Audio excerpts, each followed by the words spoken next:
Welcome to my channel 2-Minute Lessons. I will talk more about connective tissues in animals with specific reference to humans. In this lesson, I will give details about blood and its components, which is a connective tissue. The key areas in this lesson will help you understand how important blood and the components are. Let's learn about what is blood, its location, and the cell types and how they function. If you prick your finger or scrape your knee, you will see a droplet of blood, which is like a liquid and red in color. But under the microscope, you can see a lot more, and that's what we are going to learn today. Blood, by definition, is a fluid that moves through the vessels of a circulatory system. In humans, it includes plasma, the liquid portion right at the top, yellow or creamy layer. Below that, you find the WBC and platelets, and the RBCs settle right at the bottom. The plasma is 90% water, whereas the remaining 10% is ions, proteins, nutrients, wastes, and dissolved gases. The ions and proteins help to maintain blood pH and osmotic balance. Albumin is a main protein in human plasma and has an important role to play. Hormones act as long distance signals. Antibodies recognize and neutralize pathogens. Clotting factor promote blood clot formation at the site of wounds. Lipids like cholesterol are carried in plasma, and when you do not have the clotting factor in plasma, it is called serum. Moving on. The first set of blood cells, RBC or erythrocytes, they are the key to life. They constantly travel through the body, deliver oxygen and remove waste. The cells are disc-shaped and sides of the cell surface are curved inwards, so it helps the cell to move through tiny blood vessels. Hemoglobin is a protein that contains an iron pigment or molecule which binds oxygen. The red color of blood is also due to this protein.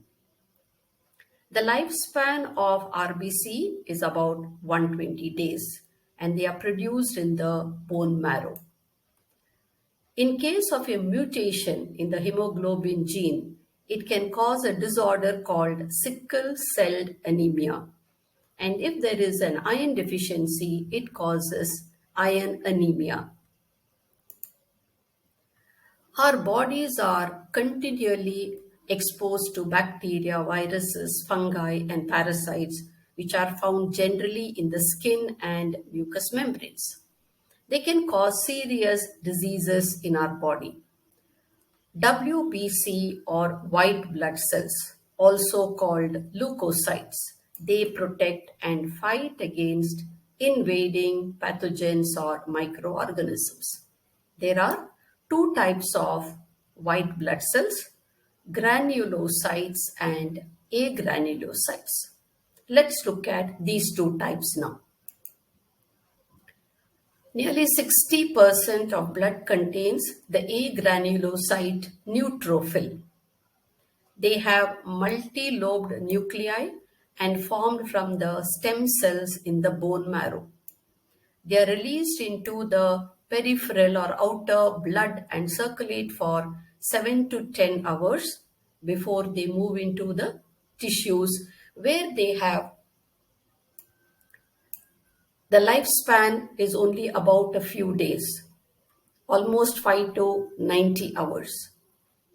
Neutrophils are highly motile, so they easily move in and out of the cells and tissues during infection.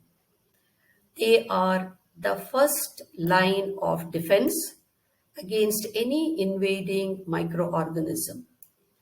They reach the site of action, recognize and engulf small particles like bacteria, and destroy them.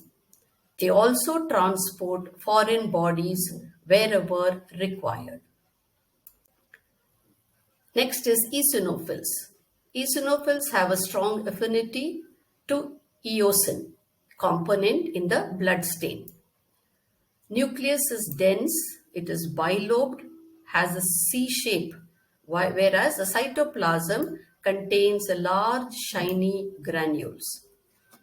Eosinophils become active when there is parasitic infection or the person has an allergic reaction like asthma. Besides, stress, shock, or burns may also cause an increase in this type of cells. The third type of granulocytes, that is another one of the categories of WBC, is the basophils. Basophils are the third type and they are the smallest. They are produced in the bone marrow but found in many tissues throughout the body.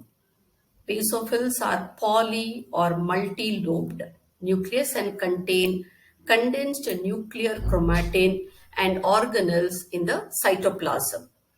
Their lifespan is about 48 hours.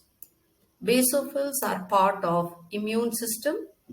They clean up toxins, protect against microbes, prevent blood from clotting, and check what are the I would like you all to check what are the disorders when there is a high basophil count or when there is a low basophil count. The agranulocytes are two types. The first one is monocytes.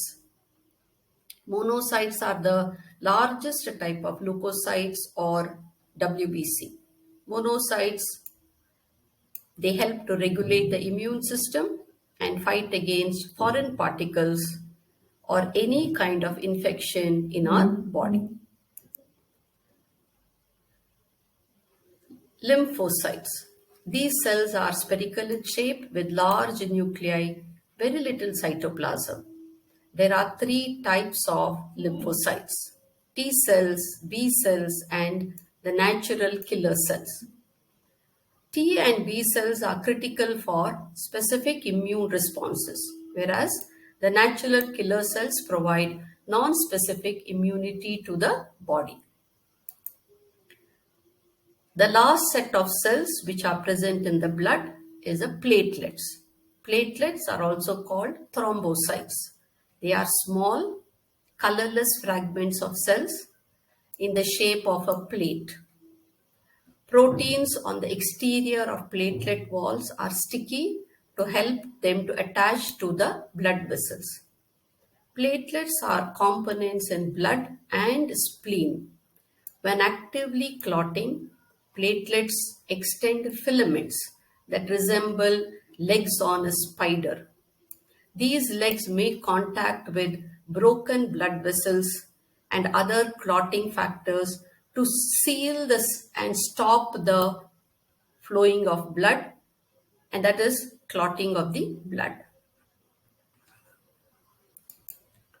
That's all for now. We'll talk about other types of tissues in my next lesson.